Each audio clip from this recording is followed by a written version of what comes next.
সন্তানকে 40,000 টাকায় বিক্রি করে মোবাইল ও নূপুর কিনেছেন মা। বাবা পুলিশকে জানালে অভিযান চালিয়ে 4 মাসের শিশু সন্তানকে উদ্ধার করা হয়।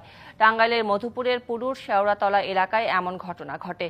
পুলিশ জানায় শিশুটির মা তার 4 মাসের সন্তানকে ওই এলাকার এক লোকের মাধ্যমে সিরাজগঞ্জের এক দম্পতির কাছে বিক্রি করে দেয়। টাকা পেয়ে তিনি মোবাইল ফোন ও নূপুর কেনেন। ঘটনাটি শিশুটির বাবা জানতে পারলে মধুপুর থানায় গিয়ে বিষয়টি জানান। পরে পুলিশ অভিযান চালিয়ে শিশুটিকে উদ্ধার করে। 2 বছর আগে ফেসবুকে পরিচয়ের পর ওই দম্পতি বিয়ে করে। কিছুদিন পর স্বামীর অসচ্ছলতার কারণে তাদের মধ্যে মনোমালিন্য দেখা দেয়। এর জেরেই এমন ঘটনা হয়ে থাকতে পারে বলে ধারণা পুলিশের।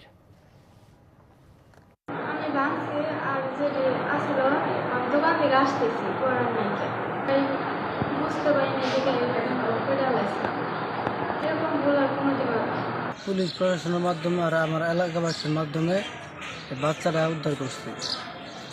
বাচ্চারা এই জায়গায় থানার ভিতরে আছে।